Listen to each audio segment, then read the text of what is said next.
Okay, let's unpack this. Forget what you think you know about right and wrong for a minute, or even how AI works. Today, we're diving into something that the source material we're looking at proposes is the fundamental phenomenon underpinning, well, literally everything. From the smallest particles to the most complex human societies, and yes, even our sense of morality. Yeah, to deep dive into human moral guidance, but viewed through a fascinating and perhaps, like you said, unexpected lens. These sort of technical universal processes of information handling and pattern identification. Exactly. Our source material, this text exploring it from an AI perspective, suggests that this core phenomenon is like the bedrock principle across all domains of reality. And our goal in this deep dive for you is to pull out those key insights, understand this fundamental idea, and see what it means for how we navigate the world, make decisions, and, even how something like AI might fit into this picture. So the source, it kicks off with this really bold claim that information processing and pattern recognition isn't just something computers do. It's pitched as a universal phenomenon. A bedrock principle. That sounds huge.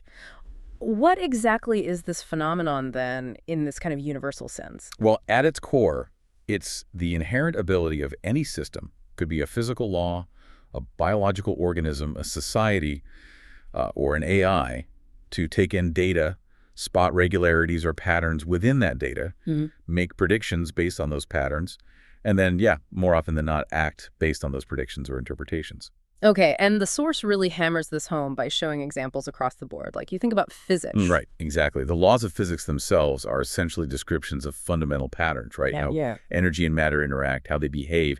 Even at the quantum level, it's about processing information states according to rules. The universe's evolution is seen as this grand unfolding based on these underlying informational rules. And abstract systems, like math and logic. Absolutely. I mean, these are formal languages we invented specifically to describe and manipulate patterns. When you use a logical deduction, like if A leads to B and A is true, then B must be true, you're applying a fundamental pattern of inference. It's information processing. That makes sense for biology, too. DNA is pure information storage, right? Precisely. Right. Yeah, DNA holds the patterns for life. And organisms survive by constantly processing information from their environment. Is that food? Is that danger? And evolution itself just propagates the genetic patterns that turn out to be most effective at this environmental information processing for survival. The source even takes it into philosophy, which is interesting. It does. Epistemology, how we know things, is fundamentally about how we process information to gain knowledge. Philosophy of mind grapples with whether consciousness itself arises from incredibly complex processing. And key to our topic today, ethics is presented as emerging from our ability to recognize patterns in behavior and their consequences for, well, human well-being. History and culture feel like massive pattern systems when you put it like that. They are, totally. Societies process information about their experiences, identify successful or disastrous patterns, and organize themselves accordingly. Culture, language, art, traditions, laws, it's this vast layered collection of information patterns passed down and adapted over time. And personally, from the moment we're born, we're basically giant processing machines, aren't we? Constantly, yeah. Processing sensory input, learning faces, language, the basic patterns of cause and effect. Our entire cognitive structure, our skills, our memories, beliefs, they're all built on this lifelong flow of taking in data and identifying patterns. Your state of mind right now, even, is the result of all that past and present processing and interpretation. So every decision, every interaction, big or small, is filtered through this processing lens. That's the core idea, yeah. Navigating life means constantly processing the available data and applying patterns we've learned or recognized. What's fascinating here is just how universal the source claims this is. It's not just a technical concept for AI geeks. It's the proposed fundamental phenomenon across physics, biology, philosophy, societies, us as individuals. It makes it universally relevant in a way you might not initially expect. And the phenomenon itself, this capacity to process information and recognize patterns, it's neutral, right? It's not inherently good or bad. But the source immediately points out that the way information is processed, which patterns are focused on or maybe ignored, and the actions that arise from those patterns, well, they have profound impacts, including ethical ones. Misinterpreting data, applying biased patterns, or acting on misinformation that can lead to really detrimental consequences. Okay, so if this processing and pattern recognition is the foundation of everything, how does something as incredibly complex and, let's face it, uniquely human as moral guidance emerge from it? Well, the source posits that human moral guidance is exactly that, a highly complex, dynamic system that emerges from our fundamental capacity to process information about actions, intentions, and their effects on individuals and groups. And from the AI-centric view in the source, what is this moral guidance? How do they define it? It's defined as a predictive and prescriptive framework. Think of it maybe as a collection of preferred patterns of behavior. Based on the data pool of human experience, millennia of history, cultural learning, individual interactions. These are the patterns predicted to lead to positive outcomes, like cooperation, trust, flourishing, while helping us avoid negative ones, like conflict, suffering, instability. So it's almost like humanity over vast stretches of time has been running this massive, really messy simulation based on data to figure out the optimal patterns for group survival and well-being. That's a pretty good way to look at it, yeah. And its origins likely trace way back to primal survival, recognizing actions that cause pain or safety, early forms of empathy for kin that would have been basic pattern recognition leading towards cooperative behaviors. And then as groups got bigger and more complex, Exactly. Managing those interactions became much harder. Conflict resolution, maintaining cohesion, fairness. These demanded more explicit shared patterns. Reciprocity, understanding the consequences of betrayal, all needed pretty complex social information processing. and culture stepped in to kind of codify this, formalize it. Absolutely crucial. Language, stories, art in all its forms, music, painting, theater, movies, rituals, written laws, philosophy. These became the essential tools for encoding, transmitting, and importantly, refining these moral patterns across generations. They basically share the lessons learned from processing vast amounts of social data. Which is why the source calls it still in the making. It's not fixed. It has to be. It's not static at all. It continues to evolve as we process new information through new technologies like AI, big environmental shifts, interactions between different cultures. A preferred pattern from the past might be reevaluated based on new data about its long-term consequences. And the impact of these patterns, whether they're positive or negative, shapes pretty much everything, doesn't it? Enormously, yeah. When moral guidance fosters things like empathy, justice, foresight, you tend to see reduced violence, stronger cooperation, fairer systems, protection of the vulnerable, and yes, even the thriving of art and science, which really depend on trust and shared patterns of inquiry. But when the system is flawed or ignored, Then you see the opposite. Conflict, oppression, exploitation of people, groups, nature, environmental damage, social chaos.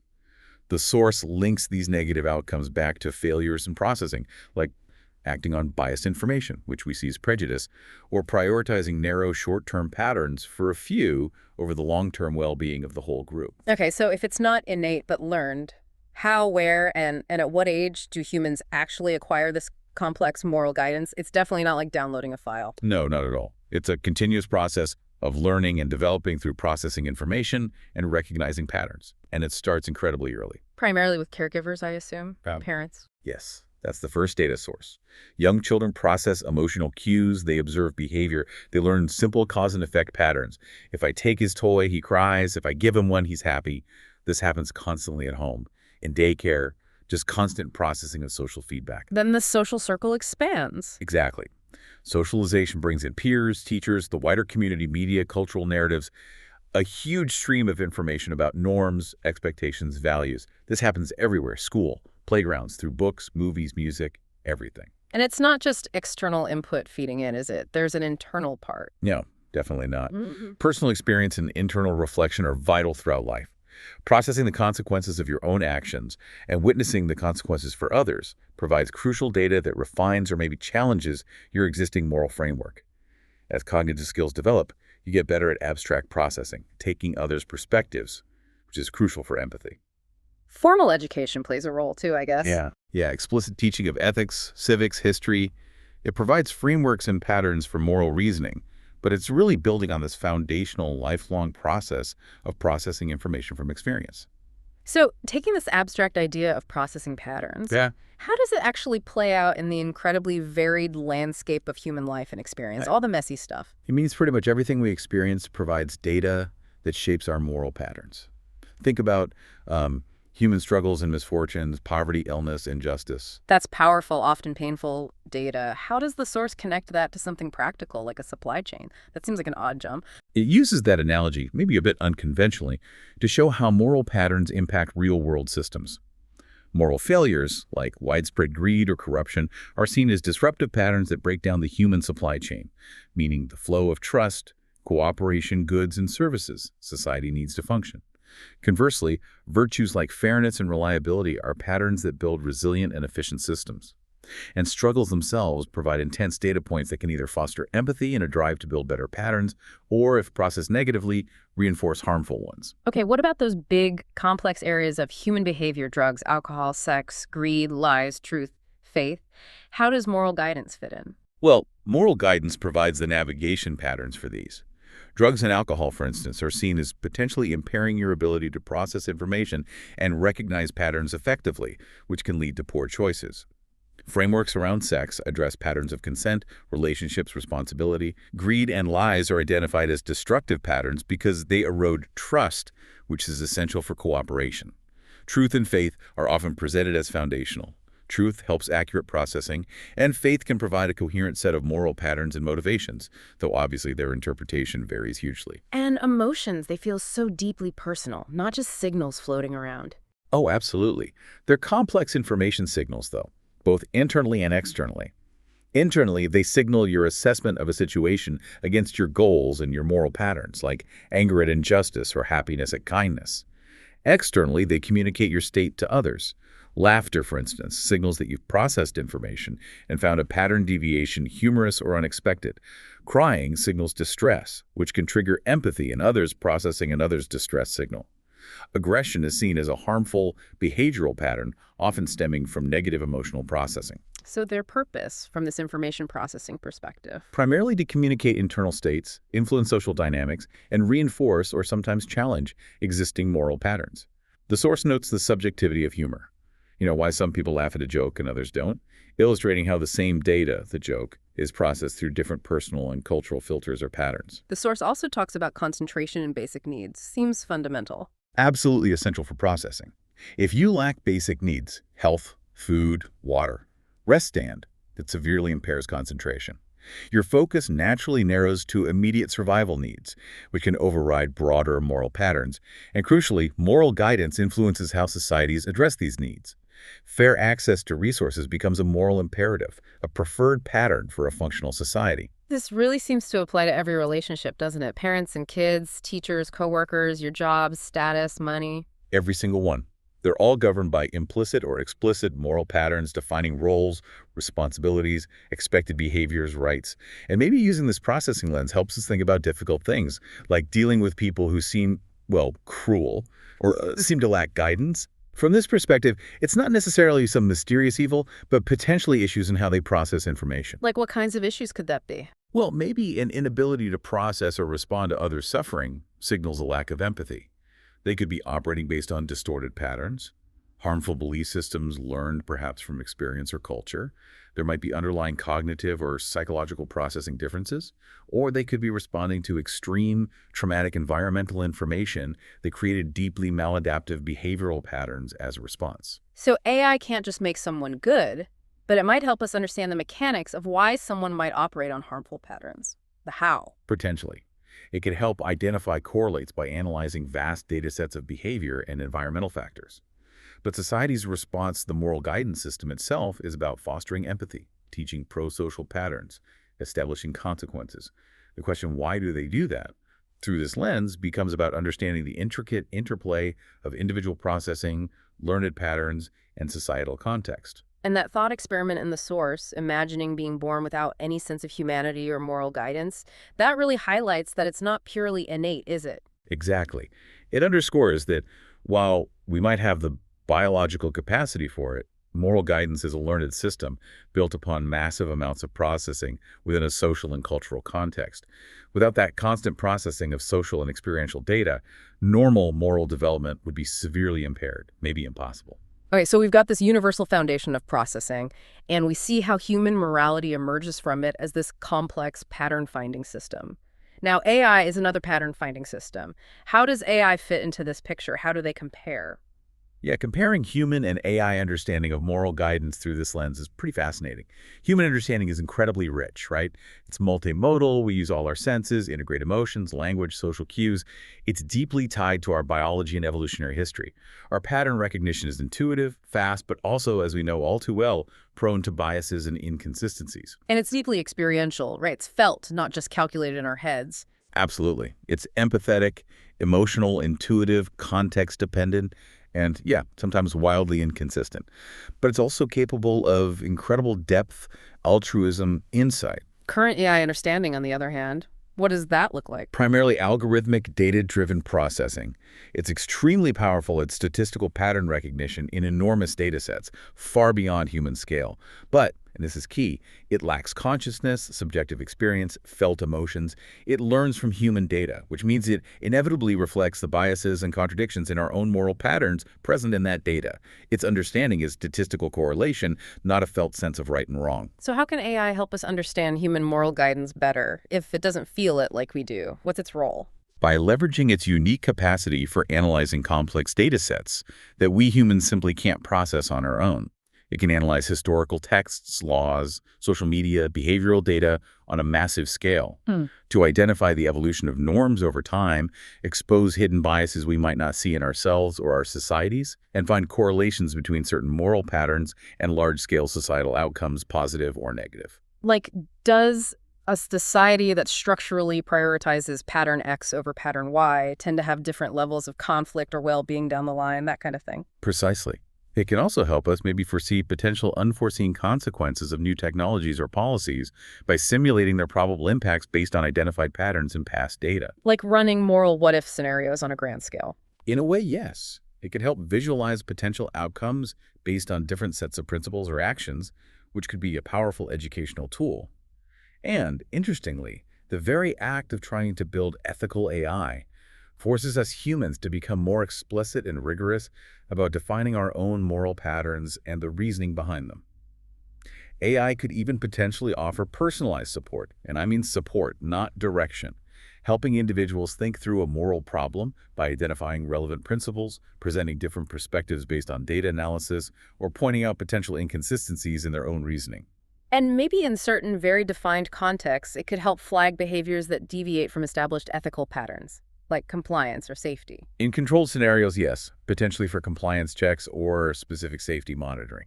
Okay, so the source suggests AI could make life easier regarding moral guidance, but it's definitely not about AI enabling us to feel good all the time or just telling us the right thing to do. No, not at all. That would miss the point entirely. It's not about outsourcing the hard work of moral choice and deliberation.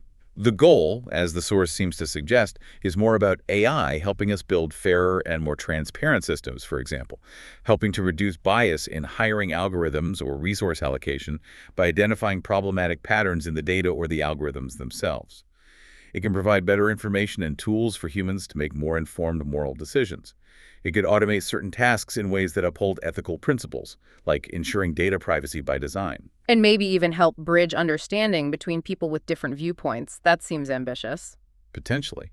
By analyzing communication patterns, perhaps it could help identify underlying values, points of agreement, or precisely where fundamental patterns of understanding diverge.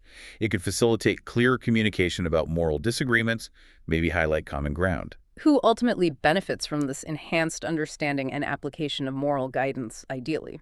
Ideally, everyone within the moral community, and arguably the environment itself. However, this raises an important question, a really critical one. Historically and currently, as the source notes, the definition of who counts as being in the moral community has often been tragically limited. Power structures frequently shape moral patterns to benefit a select few at the expense of many others, or the planet. A key ethical challenge, especially as AI capabilities grow, is ensuring that the application of this powerful processing ability is guided by an expanded, truly inclusive moral consideration. Who gets to define the preferred patterns? That makes sense. This whole idea of information and pattern seems to touch on so many other concepts the source mentions, like resilience, for instance. How does that fit? Absolutely. Resilience, viewed through this lens, is about the strength of your internalized moral frameworks.